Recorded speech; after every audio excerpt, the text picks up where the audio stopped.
why collector boosters are the worst thing ever to happen to fucking Magic. Comment your experience, but I feel that collector boosters are the worst thing to ever happen to Magic. And there's this creator out there named Ben who thought that it was amazing that they did collector boosters. I think this is bullshit. And I really actually wish they would get rid of collector boosters. And I'm going to share with you why. Hit the like and follow button, comment down below. I'd love to know your input and your thoughts on it because I think this is truly hurting the game of Magic. And here is why.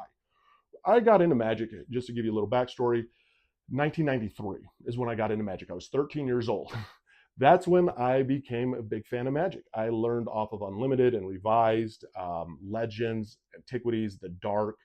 I loved it. And I played Magic all the way up until about 2002, got out of it, got back into this here more recently, right around like 2022, 2023. And when I got back into it, I found out about these boosters. I was like, wow, collector boosters. And there was 4 to a pack originally. If you remember that, there were 4 to a pack. And this is how Wizards of the Coast, I really think, fucks us a lot. This amazing part was, though, is there was cards in here that I could get that I can't get now all of a sudden in regular packs. I can't get any of the full art or borderless, in some of them. You had the serialized cards. So it was like, if you really want to go on the collector side, you have to buy these. And these are not cheap.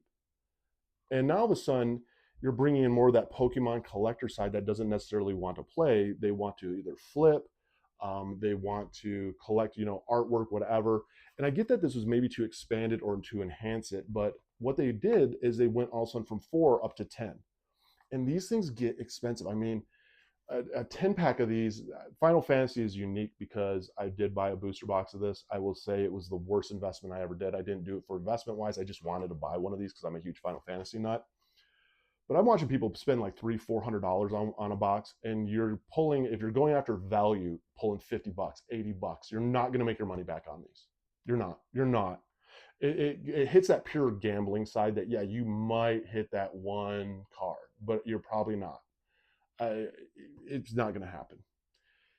The worst part, though, is it gives you such an empty, sick feeling. And then you start looking online and you see people ripping these packs and ambassadors ripping these packs and getting these big hits and these full arts and these cracked foils and these fractured foils and these surge foils and these serialized cards. And you're like, why am I not getting this? Like, maybe I just need to get one more pack. And I think the ambassadors do a really good job of pushing this product. And this product itself is what's helped inflate the prices so much around Magic the Gathering. And it sucks because if you really like a set, I think you should be able to pull a Surge foil out of a regular booster pack. Why not? But Magic and Hasbro found this as a side to make money on. I will say, when it comes to collector boosters, if you really like the set, great, get some. But don't ever rip these with intent to making your money back. With the whole gambling, if you really love a set, like I love Final Fantasy, you rip these knowing that, hey, if I pull nothing, I'm still happy because I truly love the cards. That's cool. But if you're pulling it and you pull it and you look and you have this sick feeling afterwards because you're like, I just spent $500 on this booster box, I got shit. That goes to show you how bad these truly are. And I will say, if you're pulling cards because you're trying to get playable cards, the collector boosters aren't the way to go. These are one of the more heavily pushed products out there, but I think it's one of the worst products out there. I mean, this is what has brought scalpers in. I mean, there's no reason out there these boxes for even Final Fantasy should have been going for $1,400, $1,500 a box. That's ridiculous.